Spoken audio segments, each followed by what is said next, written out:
시청자 여러분 안녕하십니까? BOE 모닝뉴스 시작합니다. 한국을 방문 중인 에브릴 헤인스 미국 국가정보국장이 13일 비무장지대 DMZ를 방문했습니다.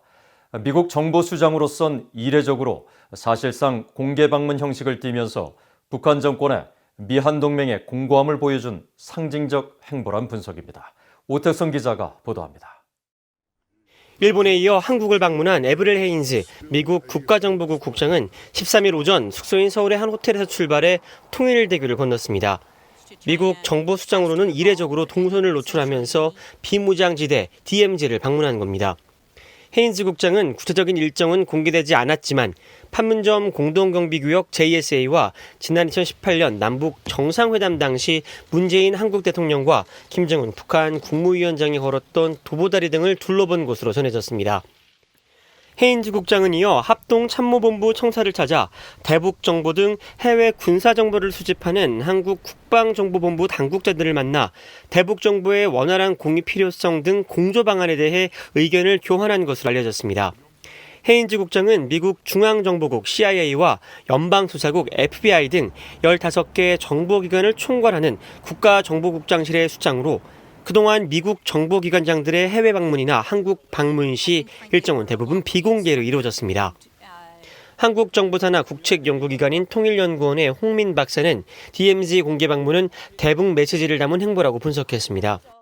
바이든 대통령과 직보를 하고 직접적으로 같이 할 수 있는 최측근 중에 한 명이에요. 그런 사람이 일단 방문했다라는 거에 대해서 예사로운 행보는 아니다. 상당 부분 의도적이고 상징적인 의미를 보여주려고 북한에게 상당한 메시지 효과를 고려했을 가능성이 높다라고 이제 보는 거고요.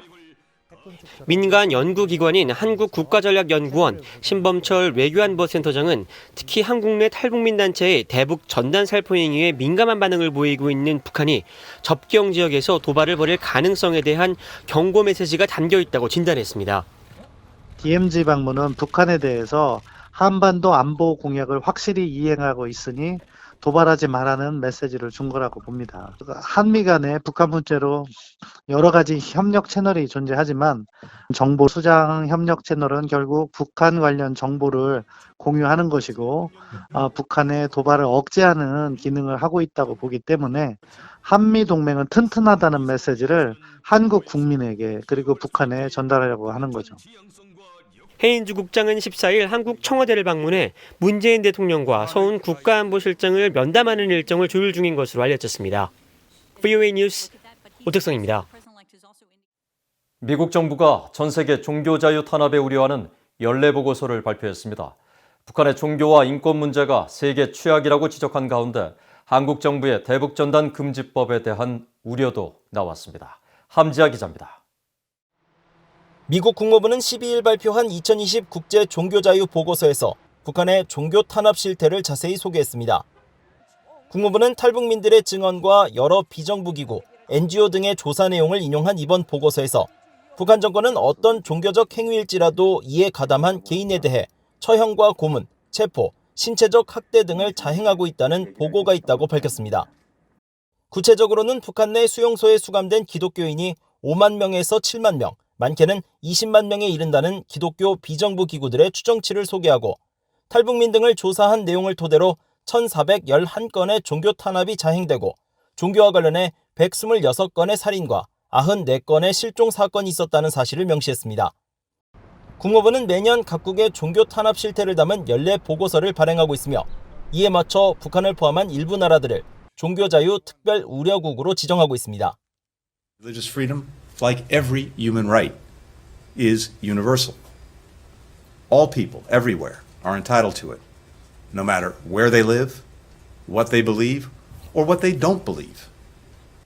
국무부 국제종교자유국의 데니얼 네이들 담당관은 이날 열린 전화브리핑에서 중국과 함께 북한을 전 세계 최악의 종교자유 침해국으로 꼽았습니다.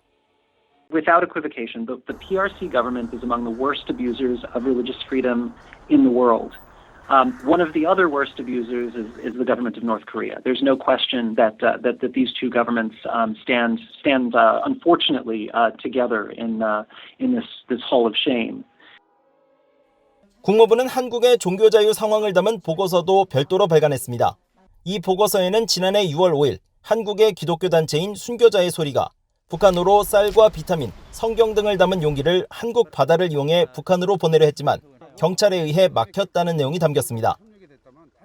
또 이에 앞서 김여정 노동당 부부장이 한국 정부가 전단 살포 등을 막지 않을 경우 군사적 긴장 완화와 기타 교류 등에 대한 합의를 파기하겠다는 위협을 한 사실도 명시하면서 한국 내 대북 전단 금지법 문제를 지적했습니다.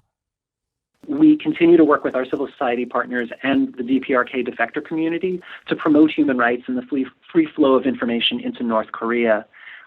So we are aware of that concern. It is documented in the report.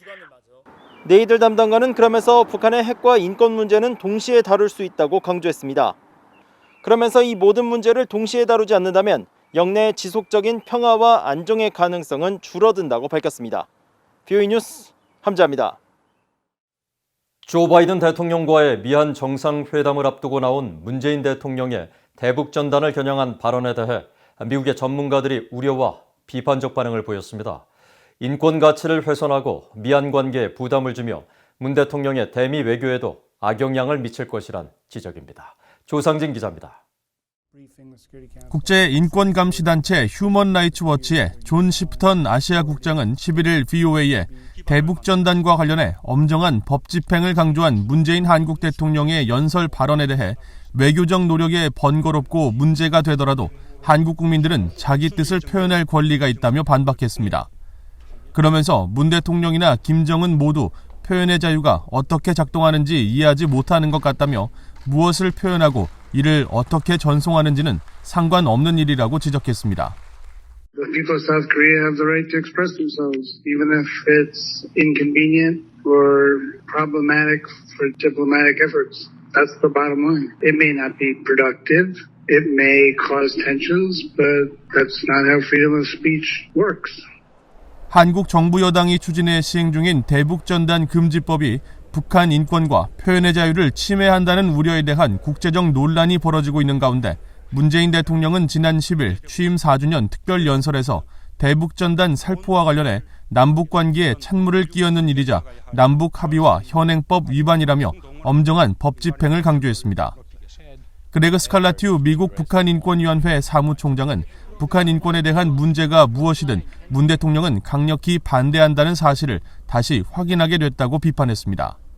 Years from now, decades from now, centuries from now, history will judge President Moon Jae-in. And now, based on this declaration, based on this statement, we know that he's fully aware of what's going on. And we know that he's a staunch opponent of sending information into North Korea. He's a staunch opponent of anything that has to do with human rights. 데이비드 맥스웰 민주주의 수호재단 선임연구원은 문 대통령의 이번 발언은 미한 정상회담 악재로 작용할 수 있다고 전망했습니다. 북한 인권 문제를 최우선 과제로 제기하게 될 미국으로서는 안보 동맹이자 가치 동맹인 한국의 인권 현주소까지 재점검해야 하는 부담을 안게 됐다는 것입니다.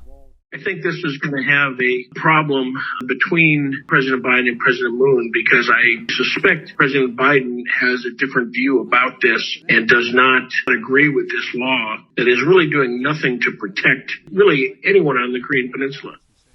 맥스웰 선임연구원은 또 북한 주민들이 외부 정보를 중요하게 여기고 정보를 통해 희망과 생존을 위한 지식을 얻는다는 사실을 탈북민들을 통해 확인해 왔다고 지적했습니다.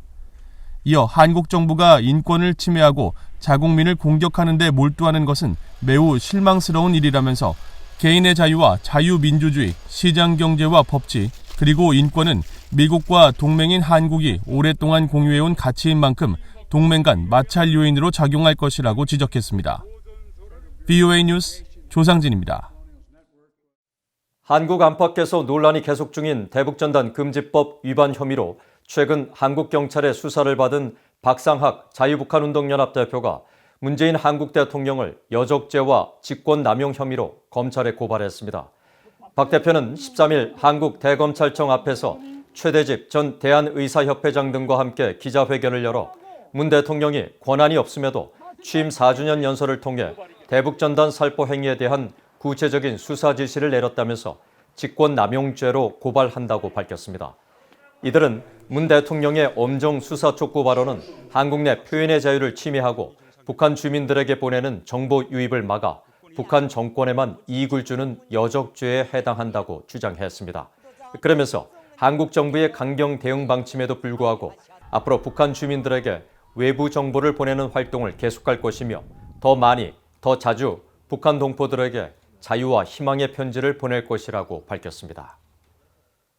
미국은 외교와 확실한 억제를 통해 북한 정권의 위협에 대응할 것이라고 로버트 에이브람스 주한미군 사령관이 밝혔습니다. 에이브람스 사령관은 13일 서울 한미동맹재단이 주관한 환송 행사에서 고별사를 통해 어떠한 잠재적 적대 세력도 한국의 방위를 위한 미국의 결의를 절대 과소평가해선 안 된다며 이같이 밝혔습니다. 이어 분쟁을 일으키는 게 아닌 분쟁을 억제하는 동맹으로 진화하는 것이 우리의 책임이고 평상시에 땀을 흘려야 전시에 피를 흘리지 않을 수 있다면서 훈련과 준비태세 확립의 중요성을 강조했습니다. 에이브람스 사령관은 후임 사령관으로 지명된 폴 라카메라 태평양 육군사령관의 미국 의회 인준 절차가 마무리되면 다음 달 저녁 후 고향인 노스캐롤라이나로 돌아갈 것으로 알려졌습니다. 미국 공군이 다음 달 인도태평양 영내 미사일 등 공중 위협에 대응하기 위한 다국적 훈련을 실시하며 한국과 일본 공군이 3년 만에 훈련에 참여한다고 밝혔습니다. 미국 태평양 공군사령부는 최근 보도자료에서 다음 달 10일부터 25일까지 미국 알래스카에서 레드 플래그 21-2 훈련이 실시될 예정이며 미국 공군에서 병력 1,500명과 항공기 100대가 동원될 예정이라고 밝혔습니다. 이어 미국 외에도 일본 항공자위대와 한국 공군 소속 병력이 훈련에 참가할 예정이라며 참가국 간 비행 전술과 기량, 연합작전 절차 등의 연습을 통해 상호 운용성을 향상할 수 있을 것이라고 설명했습니다. 미국 태평양 공군사령부가 주관해온 레드 플래그 훈련은 지대공 미사일 등 방공망을 갖춘 적과의 전투 상황을 가정해 실제 위협 환경에서 참가국들의 역량을 통합하는 데 초점을 맞추고 있으며 한국은 신종 코로나 바이러스 등의 여파로 불참했다가 3년 만에 훈련에 다시 참여합니다. 이상으로 BOE 모닝 뉴스를 마칩니다. 시청해주신 여러분 고맙습니다.